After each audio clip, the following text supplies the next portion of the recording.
I want to go live tonight. Normally, I'm thinking about doing my live videos on Monday, Wednesday, and Friday. But I wanted to go live tonight to talk a little bit about my experience today with getting my protection order or order of protection extended. And also to give some information or some tidbits about how to get an order of protection. I've been in several of these different groups that are talking about like abusive relationships and relationships that are abusive with narcs. And some people have expressed like the inability to get orders of protection, or how hard it has been for them to get order of protections because their abusive partner will go and file something against them or something of that nature. So I wanted to talk a little bit about that also as well. So again, this is kind of like a special live video, and I'll give you some information about the series that I hope to present on a regular basis. So just a little bit of information about me, background information about me. I'm an attorney. So I'm an attorney, and I actually used to do a lot in criminal defense work. So I was actually licensed as an attorney in 2007. So I was licensed as an attorney in 2007. I've been practicing as an attorney since then. Here in North Carolina, I happen to do a lot more of contract type work, corporate type law stuff. But previously, for over a decade, I did majority criminal defense work, some family law, and I had trials. So I did a lot of litigation. I did a lot of trials, criminal trials. And so I have like experience with the court system and working with the court system. So that's a little background information on me. I'm also a mother of 8. Just a lot of experience that kind of helped me through this process. But initially, I want to talk about initially when I got my order of protection and how I was able to be successful, I think, in getting this order of protection. When I was dealing with my ex, narc, I was going through a lot of emotional and sometimes physical abuse by him. I had a really close friend of mine that one time told me that, hey, if you're not going to save yourself by getting out of this relationship with him, at the very least, start recording your telephone conversations so that if something should happen to you, we would know, like we can give it to the police and the police will know what maybe happened to you or who was responsible for it. So I took that advice to heart. I actually did start recording our phone conversations. Also, as an attorney, I'm used to like just keeping everything. So I keep everything, like every text message I've practically ever gotten from somebody, I keep those. Letters, I keep letters. I just keep pictures. I keep just, I guess maybe I might be a hoarder when it comes to keeping stuff like that, but I do. I kind of keep all records of everything. So I had a very good, solid plethora of documentation that I could use in court. So when it got to the point where I needed to file an order of protection, I was able to use all this documentation in court. It was a long hearing that we had the first time I went to go get this order of protection, because he refused to just consent to it, of course, because he was a narc. He's a narc. So with his ideas of grandiose, he figured that he could fight it and beat it, and kind of underestimated that I would have all this information that I could use to help with my case. And so he decided to fight it.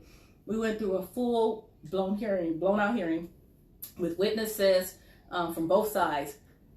I think one of the hardest parts of that hearing was having my daughter, who at the time was 21, having her get on stand and actually burst out in tears as she described the abuse that she had witnessed me go through, and how she described how it impacted me and impacted her and her 7 siblings. And so that was probably one of the hardest things of the trial, of me going through that hearing process. But also, I was able to play recordings in court for the judge. I was able to show them text messages that he sent me, threatening me. I was able to show like Facebook inboxes. Like, you can save those messages in your Facebook Messenger. There's a way to download those messages. There's a way to save them. So I was able to show them documentation of messages that he sent me through Facebook. I showed the judge messages that I had sent to people that were his friends.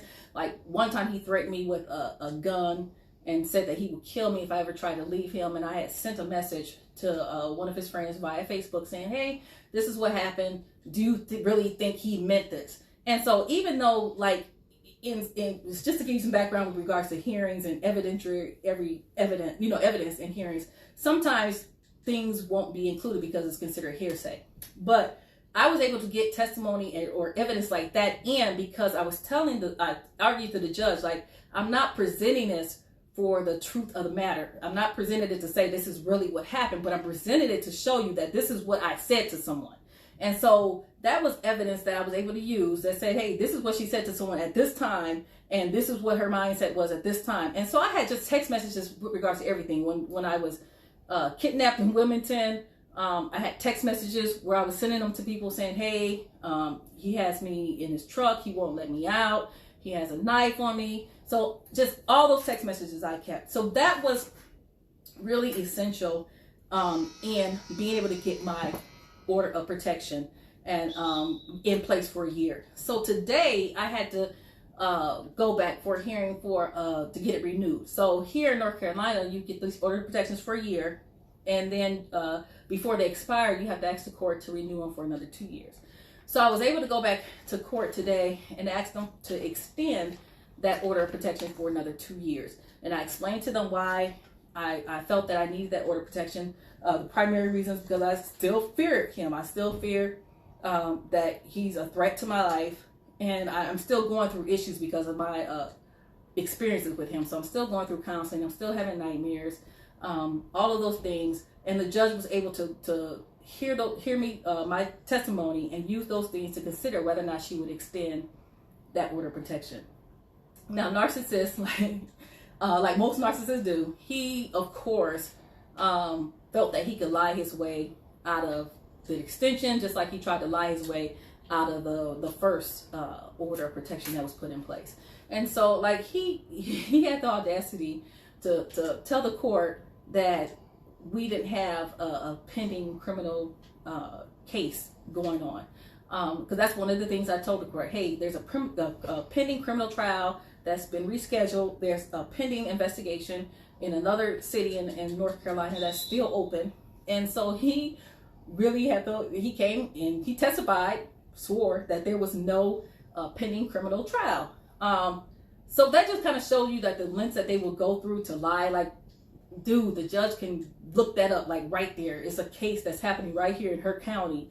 She can look up and see that there is a pending trial. There's a trial that's being set because of his threats to me. So that charge is for communication of threats. But like he thought that he could just tell the judge that and be okay, and the judge would listen to him and deny my motion to renew. And that's nothing new because he, like I said, he did that in the first trial. So in the first hearing, I was playing recordings of him saying things, and he would get on stand and say that he didn't say them. And so I had to remind him, like, hey, I just played the recording of you saying this, so you're saying that you didn't say it. And so that's just how they are. Narcissists a lot of them are compulsive liars, to the point where they sometimes believe their own lies. So to get a order of protection, I think it's very important to do that, especially for those of you who are still in relationships with narcs and who want to get out. I think one of the things that helped me with the no contact was the order of protection.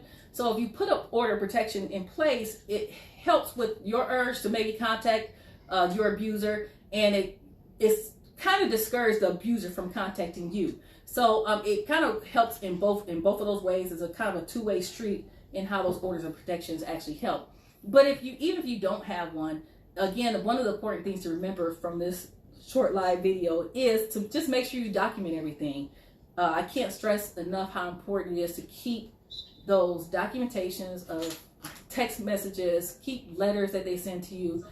If you can secretly record them, like if they're yelling at you and calling you all kinds of names, pick up your phone and just push record. They don't have to know that you're recording anything, so just record the conversation. I think a lot of us are familiar with that happening with Johnny Depp and his girlfriend, how he kind of just recorded the conversation, and because of him recording that, people were able to see, like, oh my gosh, she's like abusive, like how she was talking to him.